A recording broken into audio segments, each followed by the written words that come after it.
Lorenzo, ¿sería demasiado atrevido decir que el Renacimiento no habría existido o no sería como lo conocemos sin los Medici?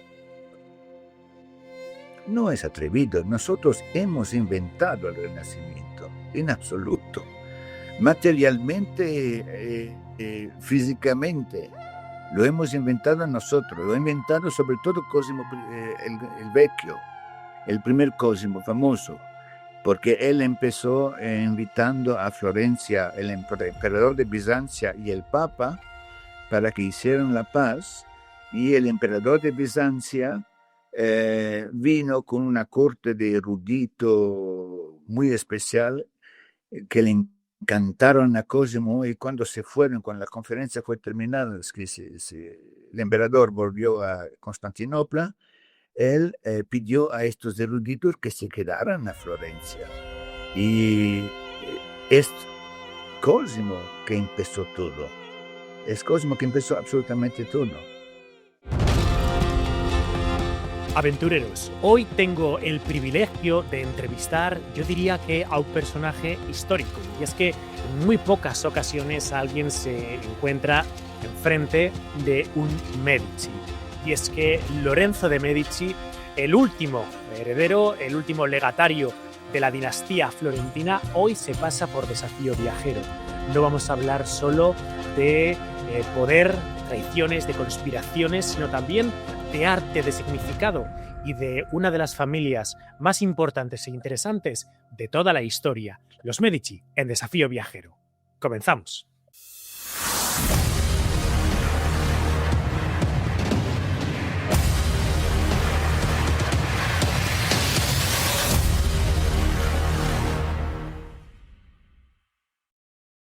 Y para hablar de los Medici, pues a quién mejor que traer al último de los Medici, al que junto con su hermano pues es con el que va a concluir este clan, esta familia, la familia de los Medici. Lorenzo de Medici, bienvenido a Desafío Viajero. Gracias, Luis. Buenas tardes. Buenas tardes y como siempre pues un placer el tenerte por el canal y para hablar sobre todo pues de tu familia, de la familia de los Medici. Y es que... ¿De nuevo? Nuevo, efectivamente. Sí, ya hemos tocado alguna vez el asunto de los Medici en el canal, pero hoy auguro que va a ser una gran entrevista.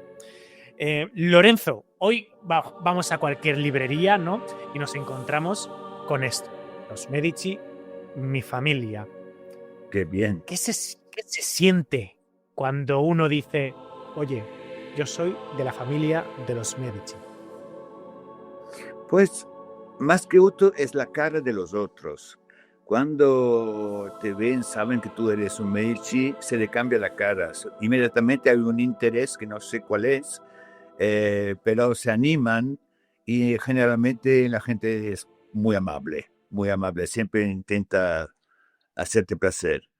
Es difícil mantener un cierto anonimato, pero cuando la gente es amable es un placer no defraudarles. Claro. Para ti, Lorenzo, el ser un Medici, ¿es una carga o es un orgullo? Las dos cosas, las dos cosas. Es una carga en el sentido que no te sientes libre de hacer lo que quieres, comportarte como quieres. Y un orgullo, porque claro, es un nombre que del mundo entero conocen. Yo he ido a Japón y Estados Unidos, y la gente sorprendentemente saben exactamente cuando ven tu pasaporte quién eres. Y me sorprende siempre, veniendo de gente que tú piensas que no tiene ni idea quién somos. Entonces sí que es un orgullo. Lo comparto con el peso, exactamente a 50%.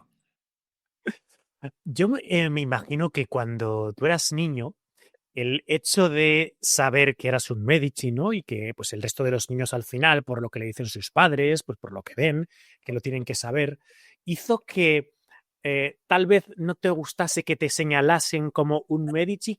¿Querías pasar más desapercibido? ¿O cómo fue esto durante tu infancia?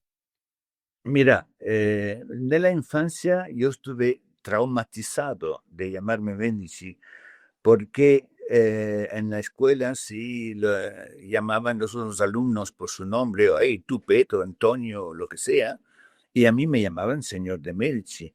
Venga, señor de Medici, aquí, y vamos a pedir al señor de Medici. Primero me daba mucha rabia y también mis amigos, mis compañeros de clase me odiaban porque pensaban que yo era el favorito. Y la cosa fue siempre más pesada y cuando entré en la edad de la adolescencia, en la edad crítica, no soportaba que se hablar de mi familia. Entonces, por unos varios años, utilicé el apellido de mi madre. Qué fuerte, qué fuerte. Sí, La verdad es que llama mucho la atención, ¿no? Cuando cogemos los Medici, mi familia, ¿no? Y leemos quién es Lorenzo de Medici y pone, Lorenzo de Medici es el último descendiente directo de la legendaria dinastía de los Medici, autor de una decena de exitosos thrillers históricos y que tras años de recorrer diferentes países donde ha encontrado su hogar en Portugal, donde todavía continúa escribiendo, su fascinación por el Renacimiento, su capacidad para narrar historias vibrantes, lo han convertido en una voz única en el marco de la literatura histórica contemporánea, ¿no? Y llama mucho la atención que al final los Medici, todo lo que tiene que ver con el arte, con la literatura, con el estar ahí en boga del público, lo seguís teniendo en la sangre hasta día de hoy, ¿no? están en los genes, tienes razón. Hay esta curiosidad para todo, sobre todo por el arte y la literatura, pero curiosidad para todo. Como dices, ya he vivido en varios países, soy un culo inquieto, como se dice en español, entonces tengo que moverme cada 10 años, 15 años, tengo que moverme y sí, es así. Lorenzo, ¿cómo se convive con la idea de que pues el propio Lorenzo de Medici, pues tras tú, tu propio hermano, esa línea directa de los Medici va a terminar con vosotros? ¿Es una liberación o da pena? ¿Cómo lleváis esto? Mira, a mi hermano le da igual. Mi hermano es peor que yo. Yo nunca he tenido la fibra paterna en el sentido que cuando podía haber tenido hijos no los he tenido. Y luego, más tarde, he pensado, no voy a ser el abuelo de mi hijo. Y ahora, yo sabes que tengo 74 años, ahora me gustaría ver nietos, no hijos, nietos, para poder hacer todo lo que los padres no les permiten. Y sí, pero ser el último me he acostumbrado. Hace muchos años que la situación es la que es y creo que como familia hemos dado mucho y después de 600 años la gente sigue hablando de nosotros, se escriben libros, se hacen programas de televisión, serie televisiva. Estamos todavía muy a la moda después de 600 años. Entonces, me permite de pensar que yo muerto, después de otros 500 años, se hablará todavía de nosotros. ¿Por qué? Porque en todos los museos, y esto será de por vida, en todo el museo hay obras que muestran lo que hemos hecho. Claro. Ujú. Eh, Lejos del apellido Medici, Lorenzo, ¿tú has podido tener una vida aparte del apellido, que uno sea Lorenzo y el otro sea de Medici? Porque nos comentabas al principio, ¿no?, que llegaste a utilizar el apellido de tu madre, pero es verdad, ¿no?, que no tiene que ser fácil separar yo soy Lorenzo, simplemente pues mi persona humana física, de todo esa órbita pues, de estereotipos que todo el mundo tiene relacionado con los Medici. ¿Ha sido fácil separar eso? Ha sido mi lucha de los últimos 60 años, sino más, porque no puedes separarlo. Mi cabeza está en otro lado, pero mi cabeza es una cabeza Medici. Entonces, no me voy a cortar la cabeza.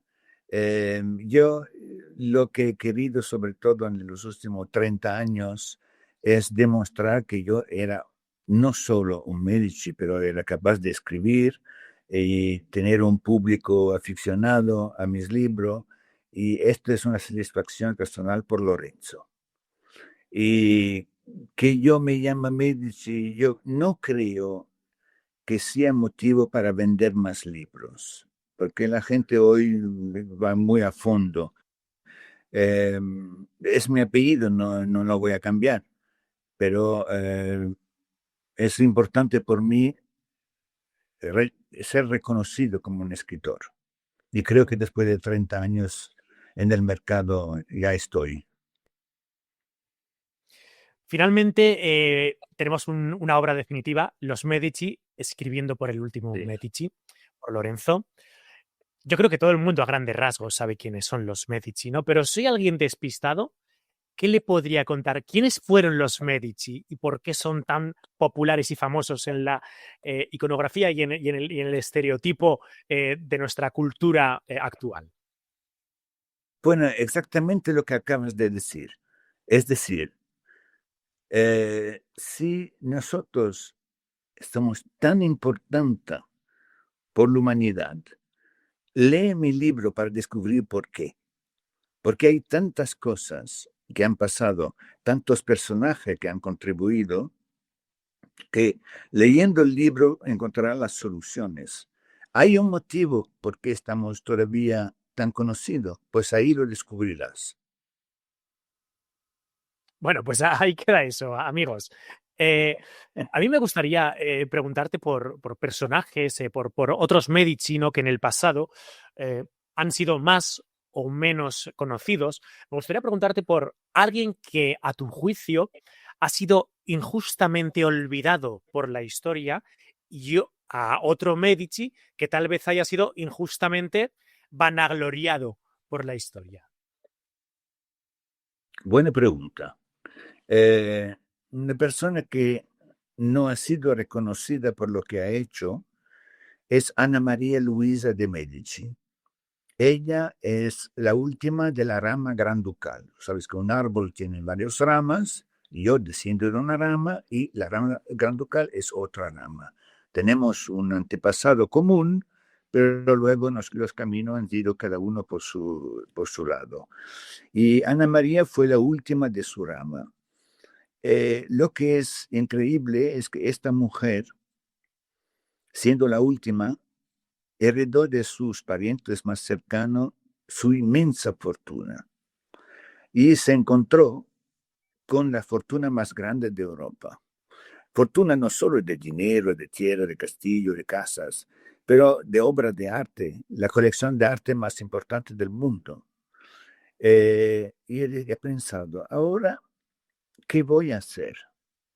Si yo lo divido entre los primos que me sobreviven, dentro de 50 años, todo será vendido o lo habrán compartido entre los hijos. No, dentro de 100 años ya la gente no sabe quién somos, ni se hablará de nosotros.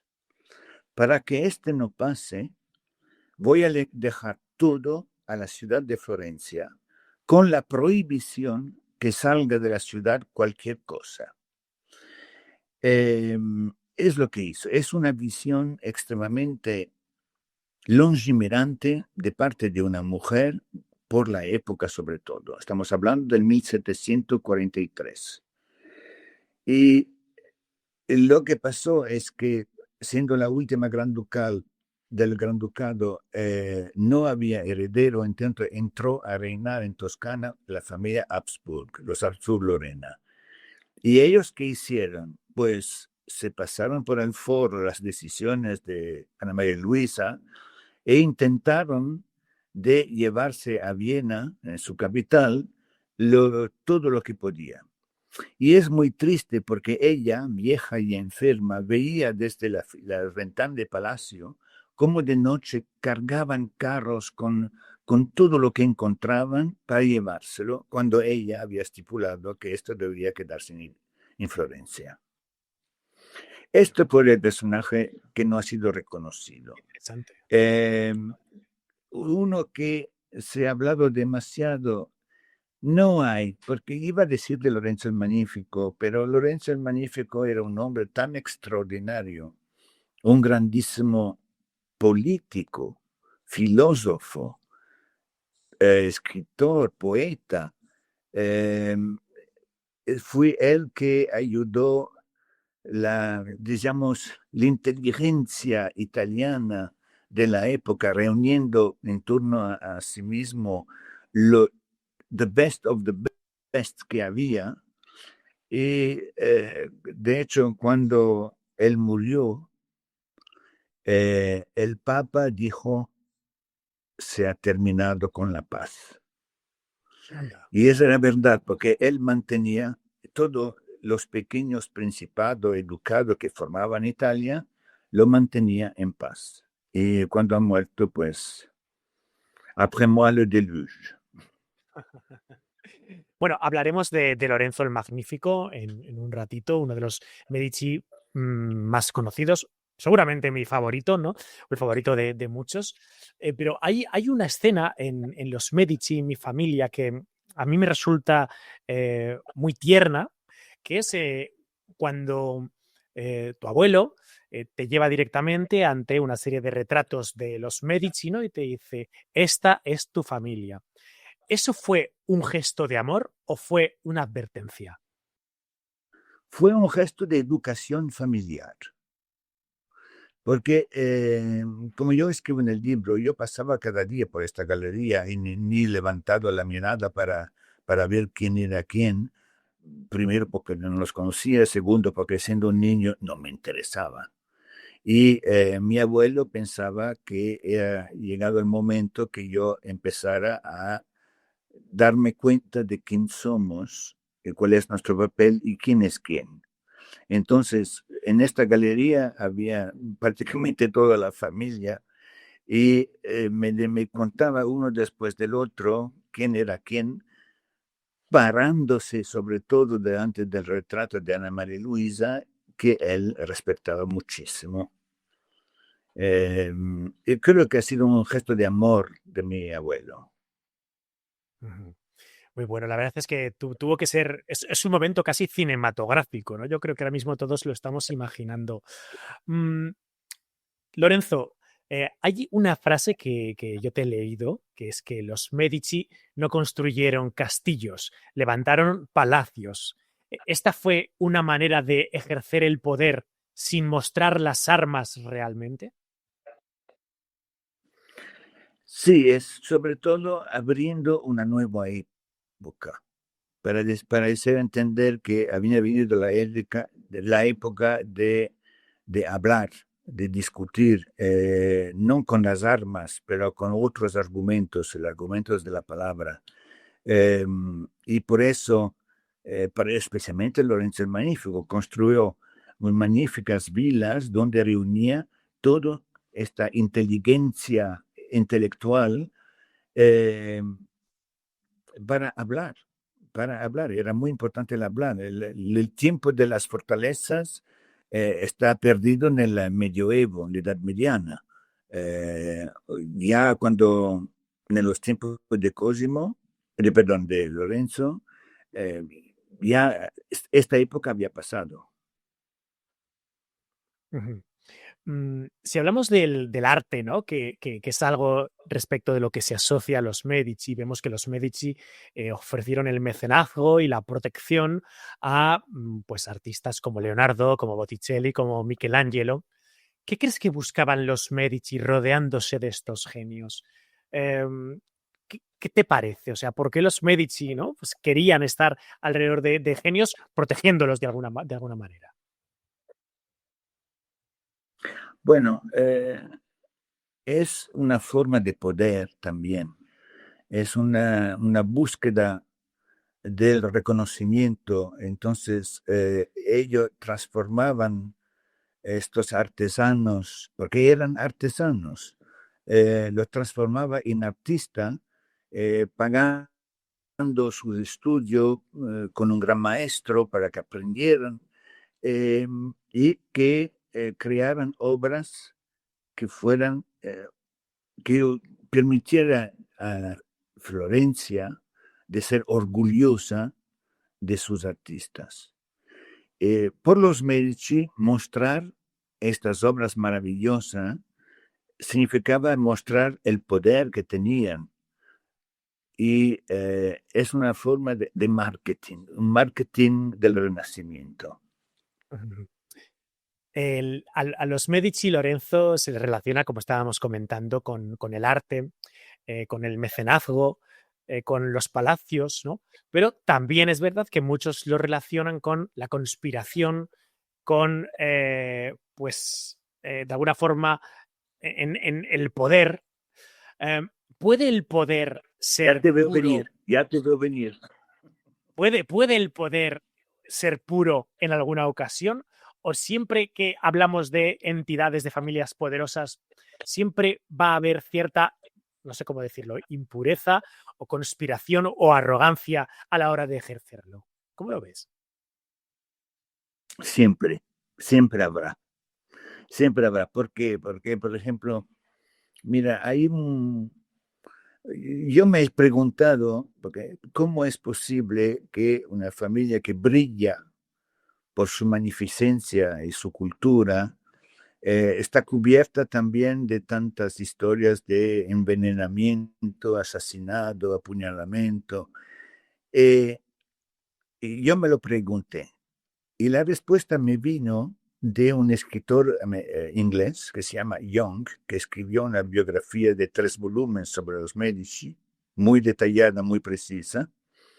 Y él se hizo la misma pregunta.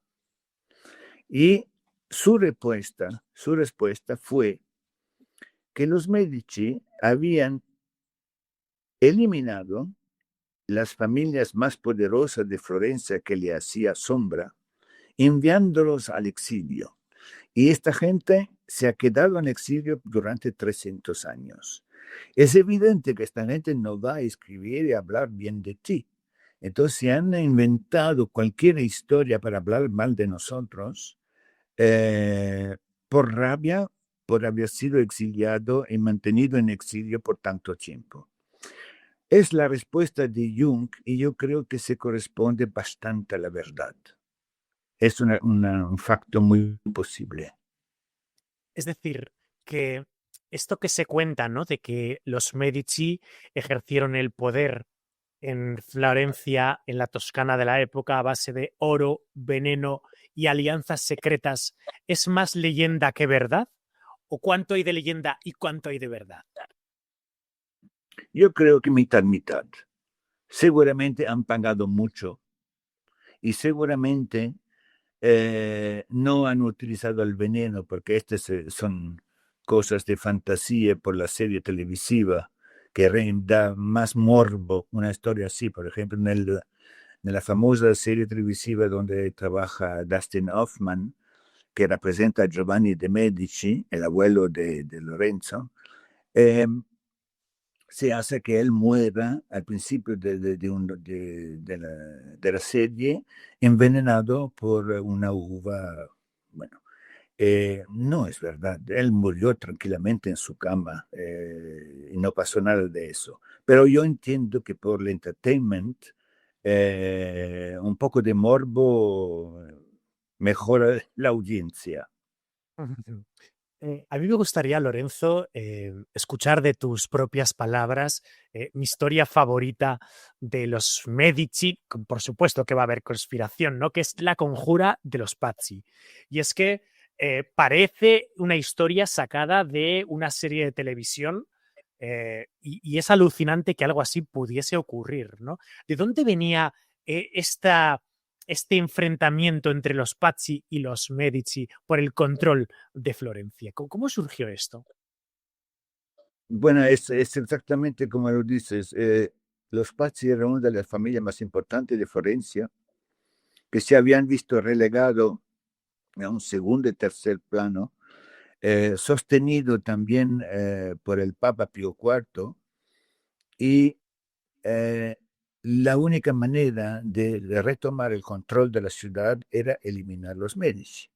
Y la única manera de eliminarlo era asesinándolo y asesinando el capo de la familia, que era Lorenzo el Magnífico, y su hermano Giuliano.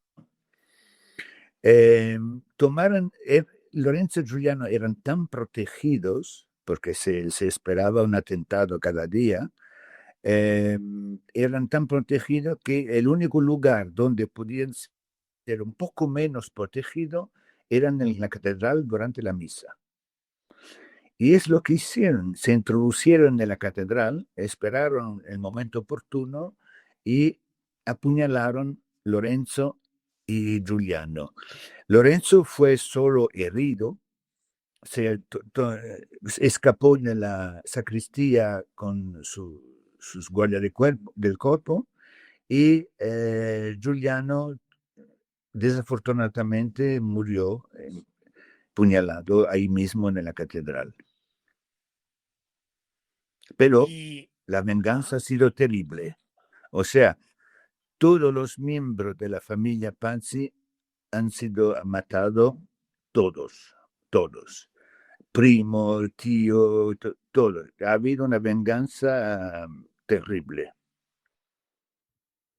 Y Lorenzo, ¿se sabe si el Papa de la época estuvo metido en este complot contra los Medici? Es decir, ¿conspiraron los Pazzi con el Vaticano? ¿Quién sabe si por la región de Imola para quitársela a los Medici? ¿Tú tienes conocimiento de esto? El Papa estaba detrás de todo y él que quería poner uno de sus sobrinos como dirigente de Florencia. Y por eso, por poder hacer eso, tenía que eliminar los Medici. No lo consiguió en este momento. Bueno, la verdad es que es una historia espectacular, ¿no? Y que tiene como, por supuesto, eje central de la historia a Lorenzo el Magnífico. Lorenzo el Magnífico, pues tal vez el Medici más famoso, ¿no? Uno de los más famosos, que además tiene misterio el asunto de su tumba, una tumba inconclusa, esculpida por Miguel Ángel, por Michelangelo, ¿no? Que a día de hoy sigue teniendo pues ese enigma, ese misterio del por qué no fue terminada y ¿realmente en esa tumba está Lorenzo y Giuliano o qué confusión hay aquí con la tumba de Lorenzo el Magnífico? Bueno, Lorenzo el Magnífico está al interior de la iglesia de San Lorenzo. Las tumbas de los príncipes, que son justo detrás, que fueron construidas a posteriori y que son las tumbas de los granducas y de los varios miembros de la familia, contiene estas dos tumbas maravillosas de Michelangelo que son Lorenzo y Giuliano. Pero no es Lorenzo el Magnífico, es lo que la gente se equivoca, es Lorenzo II de Medici y otro Giuliano, no el hermano de Lorenzo, es otro Giuliano. Y, pero hace mucha confusión porque como es Lorenzo y Giuliano, se puede siempre pensar que son los primeros, Claro. que es Lorenzo el Magnífico y su hermano Giuliano. Este Lorenzo II, que está en la tumba, es el padre de Caterina de Medici, que será reina de Francia. Entonces era un personaje bastante importante también. Bueno, pues eso, y sabemos dónde, si ahora mismo los amigos que nos están viendo quieren ir a verla, ¿sabemos dónde está la tumba de Lorenzo? Sí, se sabe, está por debajo del altar. Vale. Está por debajo del altar de la iglesia de San Lorenzo, que es tradicionalmente la iglesia de los Medici. Bueno, otro de los Aunque, Medici. Perdón. bueno, aunque los santos protectores de la familia no es Lorenzo, San Lorenzo, son San Cosimo y San Damiano, que eran dos médicos. Otro de los Medici más polémicos, sin lugar a dudas, fue Alessandro de Medici, ¿no? Desde luego que ha sido descrito de forma cruel, como una persona déspota, como un corrupto. ¿Cree que su caída fue debido a una conspiración interna para limpiar el apellido de los Medici? Bueno, ahí sí y no. Entonces, tienes razón de lo como calificas a Alejandro, era un pervertido y un personaje muy desagradable. Solo recordar que él fue el primer duque de Florencia nombrado por Carlos V, el emperador, y casó con una hija del emperador que es Margarita de Austria. Entonces es un personaje bastante importante. Él era un mujeriego, era un desgraciado en totalidad. Y como termina asesinado por su primo, que también se llama Lorenzo, y que por notar la diferencia entre los varios Lorenzo, este será llamado Lorenzino. Lorenzino tenía más derecho que, que Alejandro, porque Alejandro era un bastardo.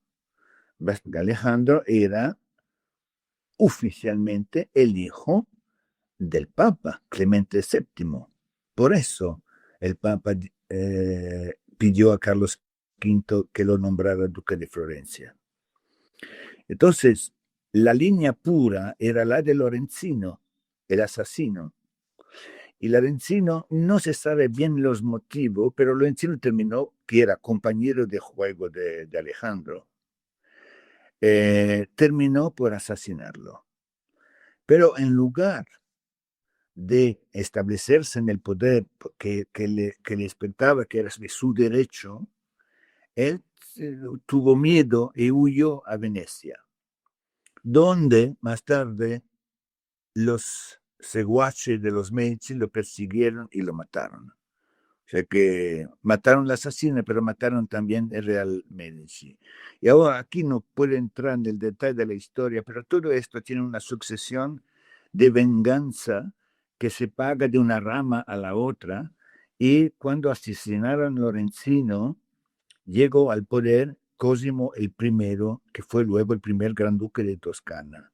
Y Cosimo estaba tan inseguro de su posición, de su derecho dinástico, que pidió al emperador Carlos V que pusiera una regla secreta de su nombramiento de duque de Florencia, que solo sus descendientes varones pudieran heredar del trono, no los miembros de la familia que pertenecían a otro rama. Esta decisión suya provocó que cuando llegamos a Ana María Luisa, que es la última y una chica que no puede heredar el trono no fue ofrecido a otros miembros de la familia porque había este apostillo especial que no podían heredar el trono. Es una venganza suya de Cosimo I porque era el tercero en línea y sus derechos venían después de Lorenzino y después de otro. Bueno, alucinante, alucinante la historia bueno, pues Alejandro de Medici. Y otro de los Medici que también me gustaría tocar, otro de los más conocidos, es el Papa León. El Papa León, hijo de Alejandro el Magnífico. Yo no sé si es cierto o no que su lema era: si nos han dado el papado, disfrutémoslo. Ahora nos aclararás si esto es cierto o no. Pero es verdad que la muerte del Papa León X siempre ha estado rodeado por un aura de misterio. ¿Fue envenenado realmente o sabemos qué pasó con el final de los días del Papa Medici de León X? Bueno, ahí hay varias respuestas y varias opciones. Realmente el Papa, volviendo de su vila de campaña al Vaticano, hacía mucha calor y quiso caminar y caminó durante un buen rato y tomó frío. De hecho, el día después estaba gripado. Ajá. Y luego en Roma, en estos días había fiestas, etcétera, y el Papa desde la ventana del Vaticano podía verle, entonces él se levantó de la cama varias veces para ir a la ventana y mirar qué pasaba, cómo se divertía la gente, y tomó frío de nuevo. El hecho es que después de 2 días estaba muerto. Wow. Pero la cuestión fue que cuando le pusieron el famoso, sabes que se le pone una bola en la boca de los papas una vez que están muertos, cuando le pusieron la famosa bola en boca, tenía la lengua negra. Teniendo la lengua negra, pensaron que había sido envenenado. Realmente hoy creo que hay una explicación científica que no me acuerdo muy bien de por qué la lengua era negra, pero no es, significa que sea absolutamente un envenenamiento. Entonces puede ser que sí o puede ser que no. Yo creo bien que murió por el frío que tomó y que terminó en broncopulmonite. Vaya, menuda. Bueno, pues otra historia más para hacer una serie de televisión, la muerte de Papa León X. Bueno, Quiero decirte una cosa sí, sobre León X. Tú sabes que hace poco hemos elegido un nuevo papa.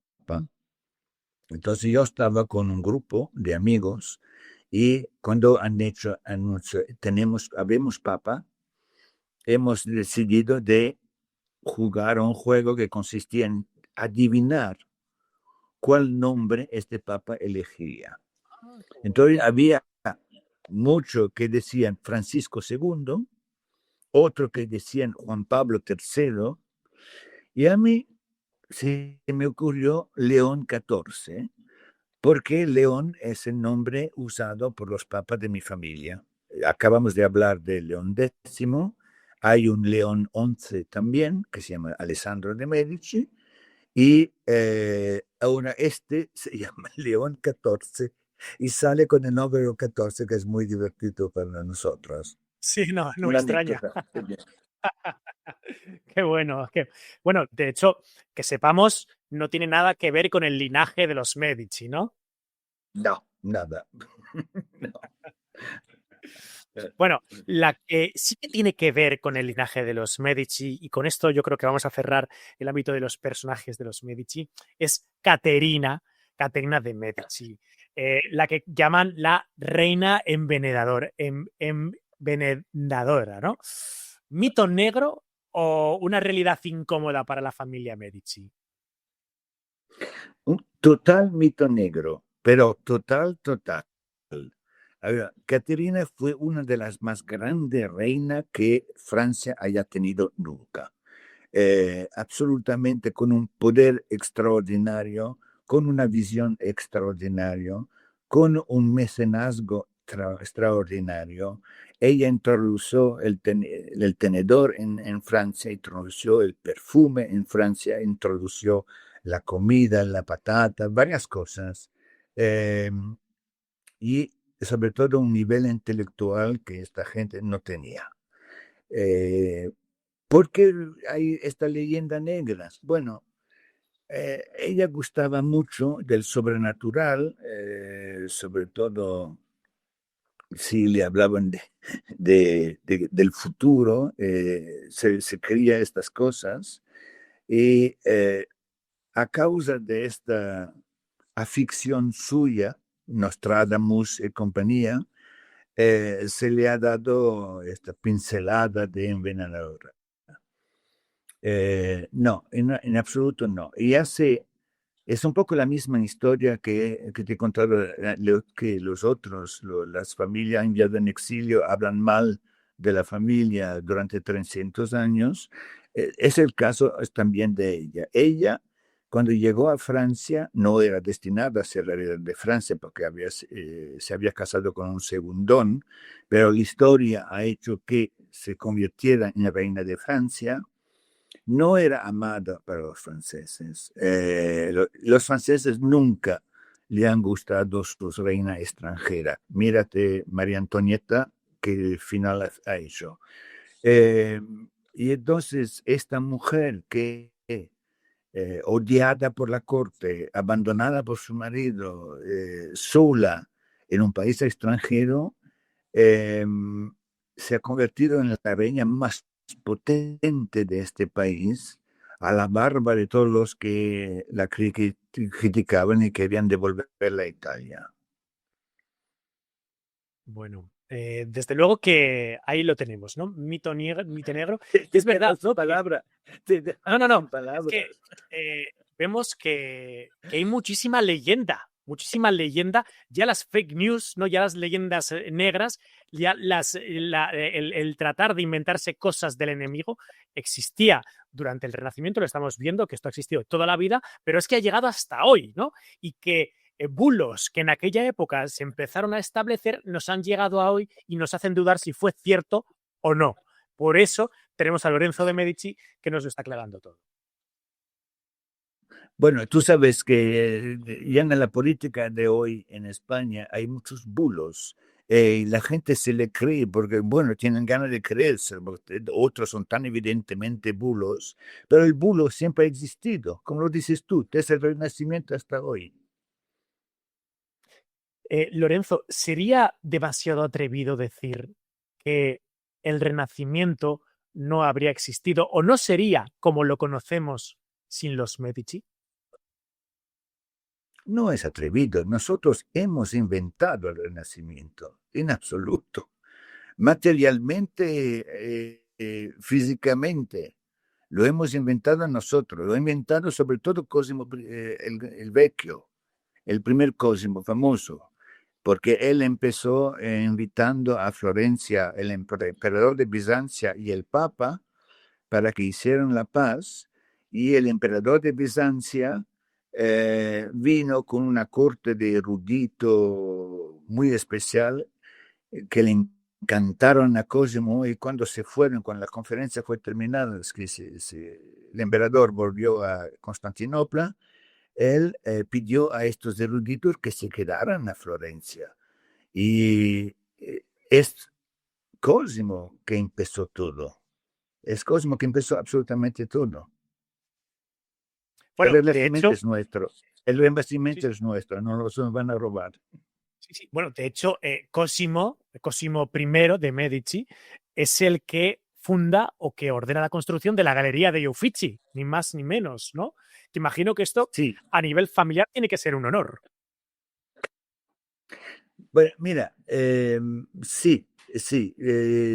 Hay una cosa que más que la Galería del Uffizi que este mismo Cosimo ordenó, es la construcción del corridoio vasariano, el corredor vasariano, que es un corredor que ha sido construido por encima de las casas y de las iglesias, que va de Palazzo Pitti hasta Palazzo Vecchio, pasando a través de los Uffizi.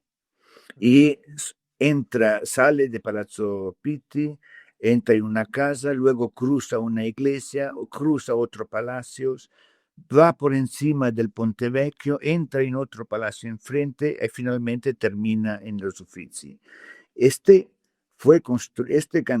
este pasaje, perdón, fue construido para que el gran duque Cosimo I pudiera ir de su residencia privada, que era Palazzo Pitti, a su residencia oficial, sede del gobierno, que era Palazzo Vecchio, en Piazza della Signoria, sin ser atacado por los Pazzi o todas las otras familias por la calle. Entonces había este pasaje secreto que también cruzaba una iglesia y arriba hay una balconada donde él podía seguir la mesa o ver la gente abajo, pero no lo podían ver a él arriba. Y este Bueno, corridoio, que es un obra imponente, fue construido en 3 meses. increíble, increíble. Lorenzo, ¿sería este tu lugar favorito de Florencia o tienes algún lugar más íntimo para ti que cuando estás allí dices, este es mi lugar de Florencia, este lugar está conectado conmigo directamente? Mira, el Corridoio Vasariano es una de mis piezas favoritas, un lugar preferido, porque mm, pasa por encima de Ponte Vecchio y tienes ventanas y que mira de los dos lados del puente sobre el río Arno. Ciertamente, yo cuando voy a Florencia tengo la suerte de ser hóspede invitado de un amigo mío que tiene una casa encima del río Arno, con una inmensa terraza sobre el río y cada vez me digo, soy un hombre muy afortunado por poderme sentar aquí. Un inciso, amigos, y es que me gustaría acercaros a uno de los lugares más sorprendentes de los alrededores de Florencia. Vamos a hacer una pequeña escapadita al gigante de los Apeninos. Realmente este es uno de los parques más curiosos y sorprendentes de toda Florencia. Un coloso que de alguna forma observa los alrededores de la ciudad de los Medici. Allí nos dirigimos.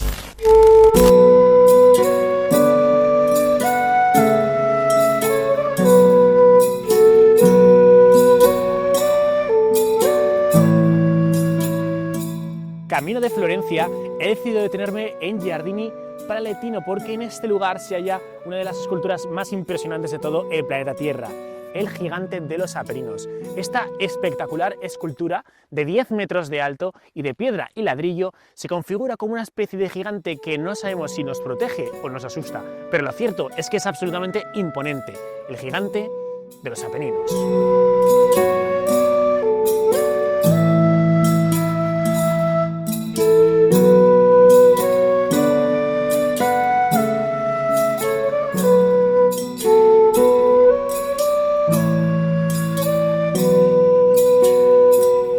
Un momento, amigo mío. ¿Sabías que cada vez que pulsas like, haces un comentario o compartes el vídeo, me ayudas a que el canal llegue a más personas? Gracias por tu apoyo. Desafío Viajero. Somos todos. Oye, ¿qué siente Lorenzo de Medici cada vez que va a Florencia y camina por sus calles, ¿no? ¿Qué es lo que siente al caminar por Firenze? Bueno, depende. Hay días que emociona y hay días que pensaba, todo esto era nuestro y ya no lo es.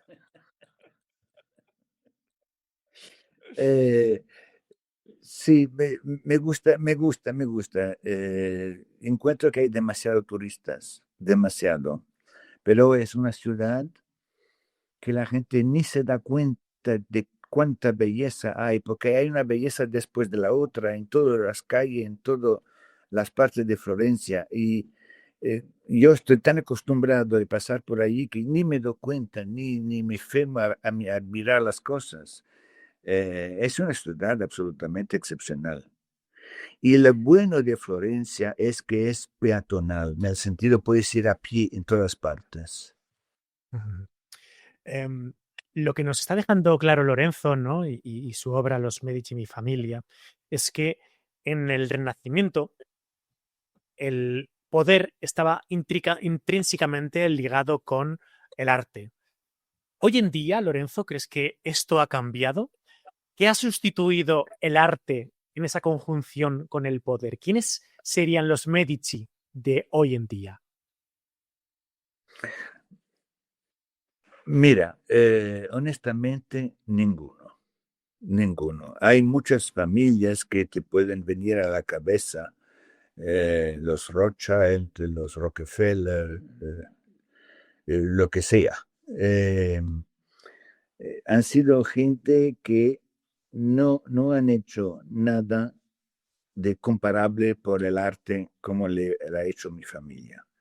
El mecenazgo de hoy es muy diferente. Yo creo que el mecenazgo de hoy no es el mecenazgo como fue en el Renacimiento, que uno elegía un artesano y le enseñaba su trabajo para convertirse en un artista. Mecenazgo de hoy, esto no existe hoy en día. Creo que las fundaciones de los bancos, de la gente rica, lo que hacen es crear colecciones de arte comprando obras importantes, pero es una inversión, es un investimento, no es un amor del arte. Y también han cambiado mucho las cosas.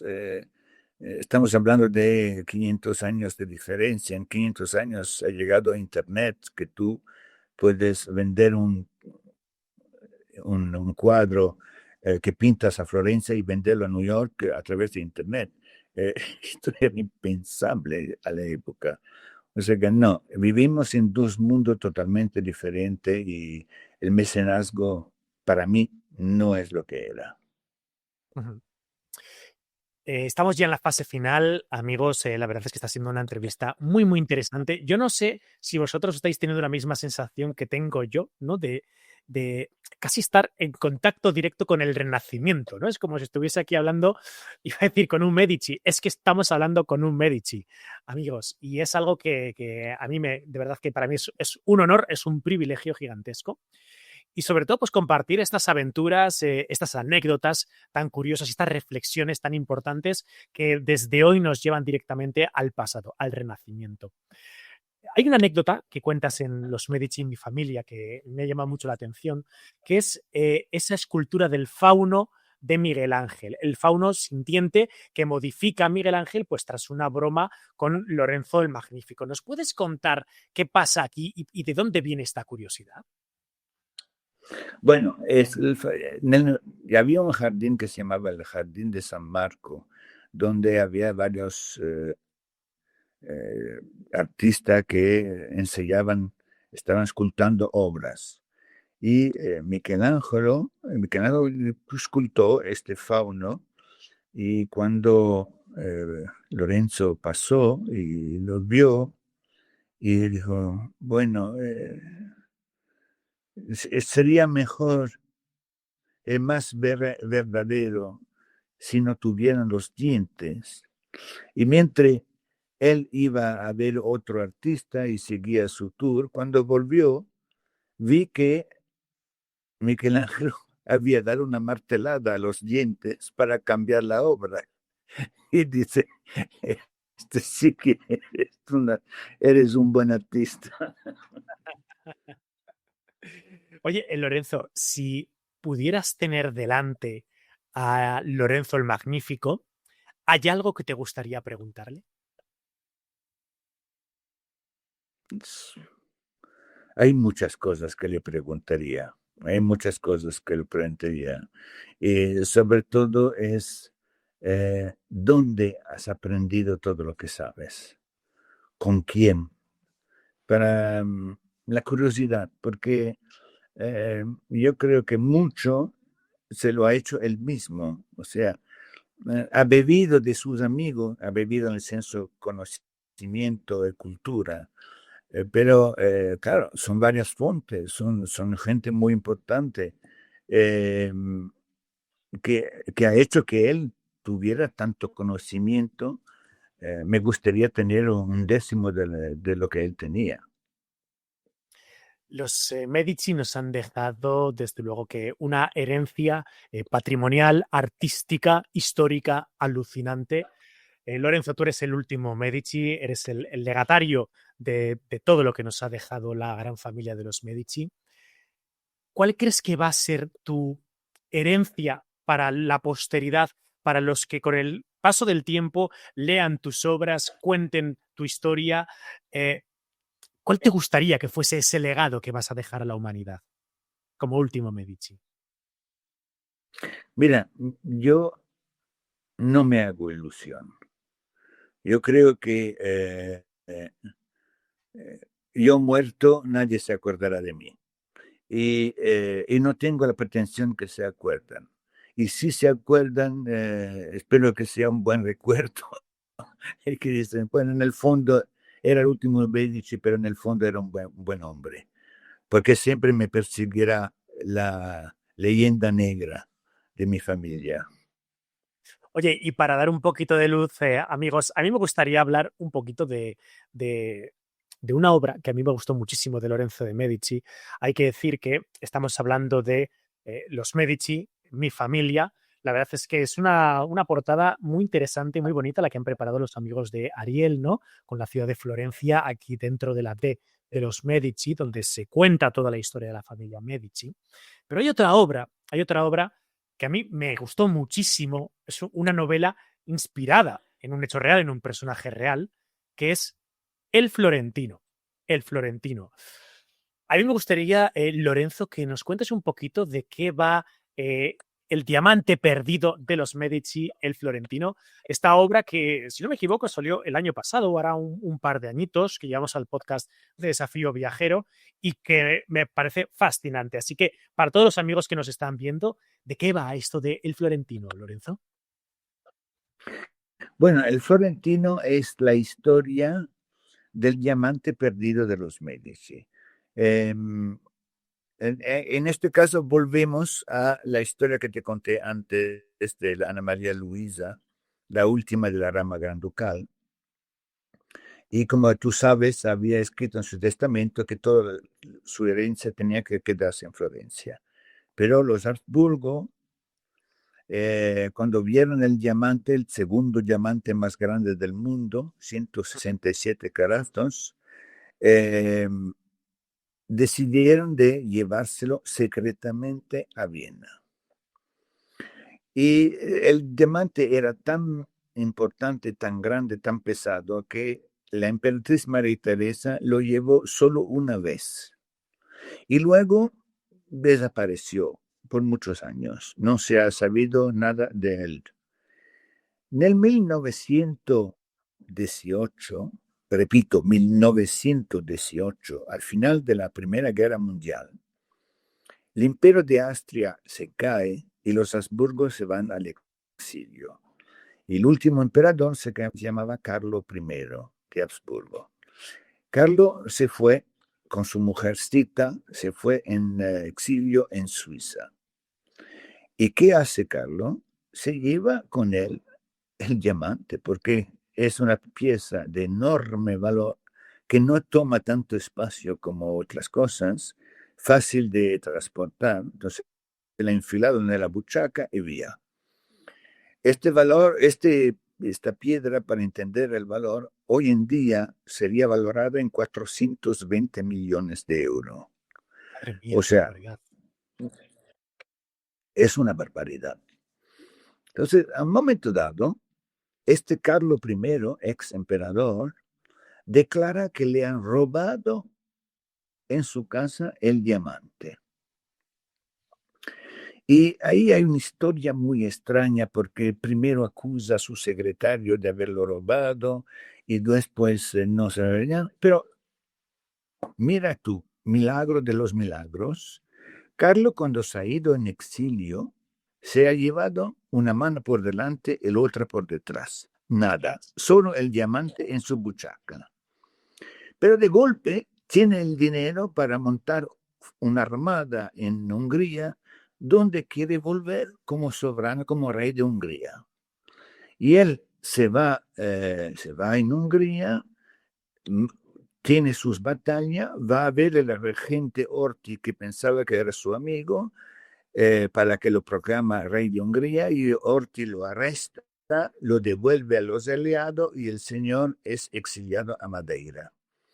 Del diamante no se ha sabido nunca más. Estamos hablando en esta época del 1920.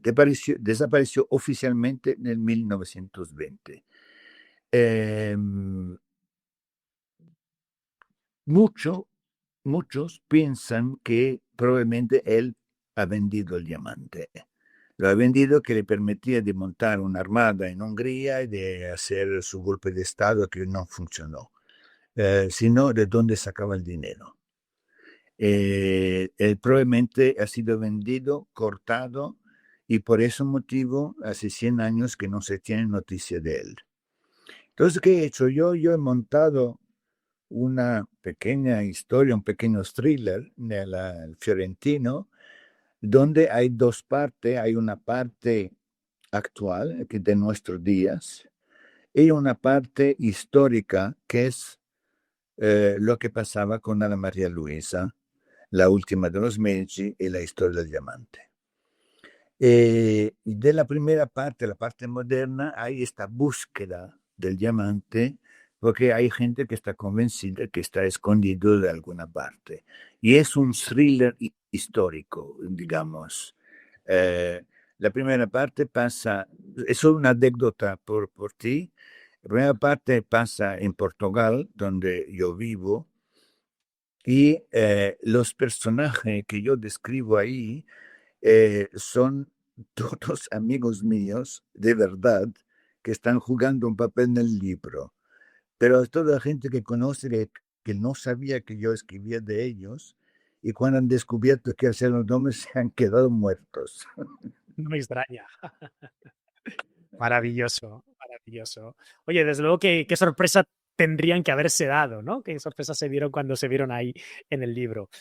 Pues Lorenzo de Medici, que ha sido un auténtico privilegio, un honor el haberte podido entrevistar aquí en Desafío Viajero para hablar de los Medici, mi familia, toda la historia de la familia Medici, poder, arte, conspiraciones, una película. Desde luego que es un libro que parece una película, pero lo curioso y lo interesante es que todo esto ocurrió, que es todo real. Y por supuesto, pues el florentino, el diamante perdido de los Medici. Menuda. Muy interesante la charla que hemos dado. Y Lorenzo, antes de que te vayas, a mí me gustaría hacerte la pregunta que le hago a todos los aventureros que se pasan por el canal, por Desafío Viajero. A ver, a Lorenzo de Medici le ponen a cenar con 3 personajes de la historia. ¿A qué 3 personajes meterías en una cena contigo?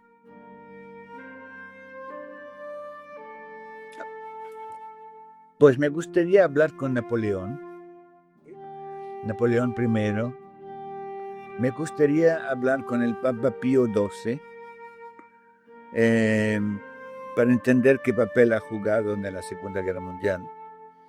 Y me gustaría tener a mi mesa Albert Camus, escritor francés, porque lo respeto mucho y me gusta mucho. Oye, me llama la atención... Camus, Pío XII y Napoleón. Me llama mucho la atención lo de Pío XII. Hay un libro, de hecho, de George Cromwell que se llama El Papa de Hitler, ¿no? Y que, Sí. que es alucinante, ¿no? Donde cuenta pues esa relación de cierta ambigüedad, ¿no? Que tuvo Pío XII con el nazismo, aunque es verdad. Es lo que me interesa, es precisamente lo que me interesa. Y antes de llegar al dessert, yo creo que me lo cuente. Pues nada, Lorenzo, que te dejo las últimas palabras para que te despidas, y de verdad que ha sido un placer el estar contigo por aquí. Mira, Luis, lo mismo digo, yo siempre vuelvo con muchas ganas a tu radio, siempre me habéis tratado como rey, solo soy un príncipe, pero me tratáis mejor que un rey. Y espero verte muy pronto. Oye, me quedo con eso, ¿eh? La próxima vez que esté por Florencia voy a mirar a todo lo que me rodee, me voy a sentir como Lorenzo de Medici y me haré esa pregunta, ¿no? De qué hicimos para perder todo esto que era nuestro, ¿no? Exactamente. Pues y tú sabes que en cada esquina de los edificios el escudo de los Medici, que son las 6 bolas. Sí. Recuérdate de mirarlas. Exactamente. Lo tendremos en cuenta. Aventureros, muchas gracias por haber estado en este ratito aquí con Lorenzo de Medici, hablando de los Medici, mi familia. Muchas gracias por estar ahí, sobre todo seguir empapados de historia, de cultura, de arte, que al final es lo que los Medici trajeron a nuestras vidas. Y como nos ha dicho Lorenzo, los creadores del Renacimiento. Hasta la vista, aventureros.